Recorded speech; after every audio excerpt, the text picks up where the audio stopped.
back of the rim. Got it! Oh, the slam! Using Curry way downtown. Oh, what a shot from Curry!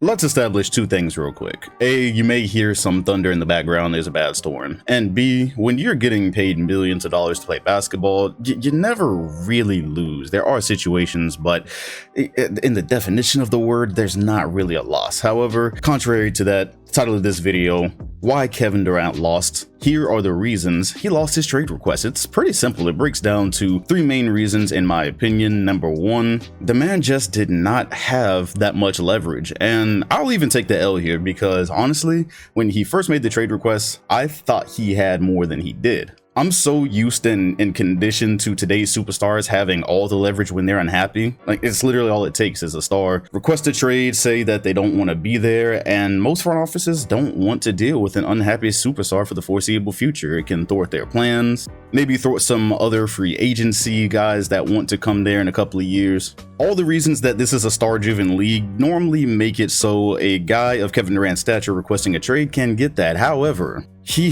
had a lot working against him, admittedly. First of all, let's not forget it's barely been a year since he signed that 4-year extension, I believe. However long it was, I believe he has 4 years left on his contract now, and that was very easy to forget in the mess of Kyrie Irving not playing this season with the James Harden trade. Underrated story there was, well, Kevin Durant just signed on for the long term, so what happens to him if something happens to them?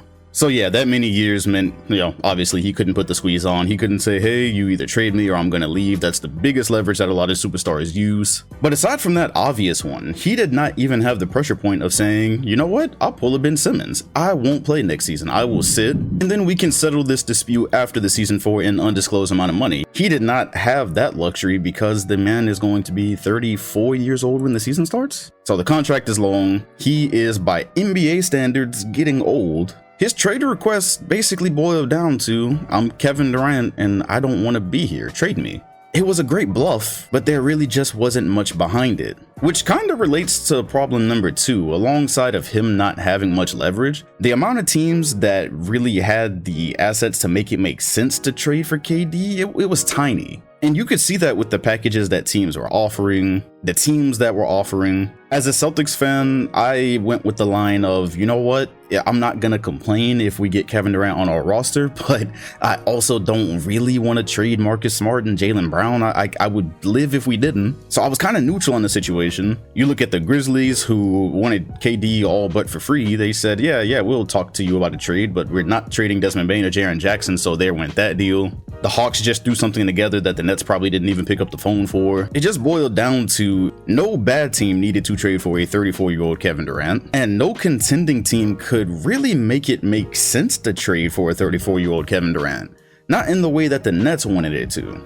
If the Celtics had have got the first deal done that was Jaylen Brown, Derek White, picks, something like that, I'd have been okay, but obviously the Nets were a bit more expensive than that, rightfully so.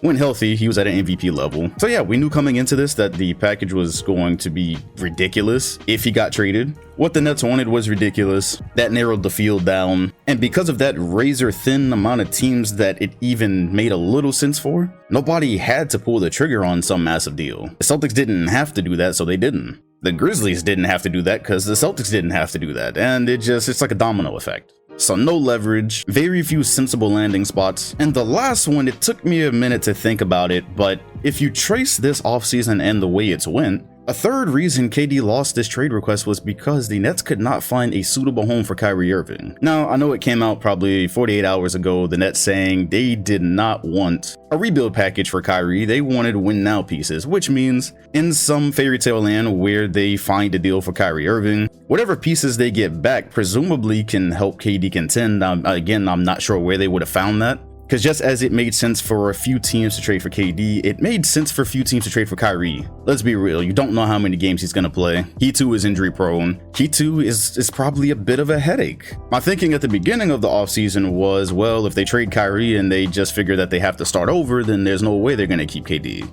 Pretty much like how the Jazz have traded Rudy Gobert, and soon enough, Donovan Mitchell will presumably be a Knick.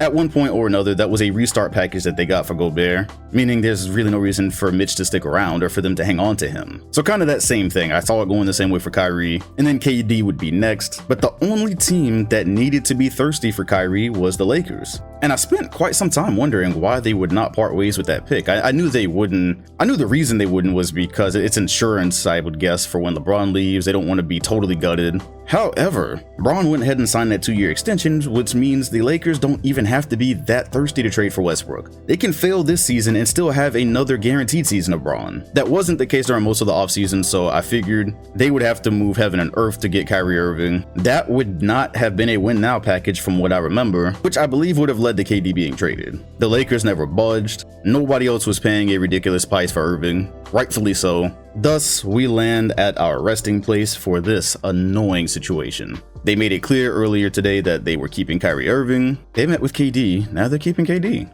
If nothing else happens, we will actually get to see KD, Kyrie, and Ben Simmons take the floor together. If nothing else happens. But yeah, there's really nothing else to it. I'm sorry if you expected something elaborate. The title is very literal. That is how the Kevin Durant trade request failed. It's gonna be kinda awkward moving forward. I wonder how the crowd receives him. But also, it's KD, so just be cool. This could have turned out a lot worse. If you're a Nets fan, this could have turned out a lot worse. Alright, well, Carmelo Anthony free agent landing spots, anybody? If you enjoyed this video, please hit the like button, comment, sub. Also hit the bell next to my name if you want notifications anytime a new video drops. Appreciate you watching, and I'll see you on the next one.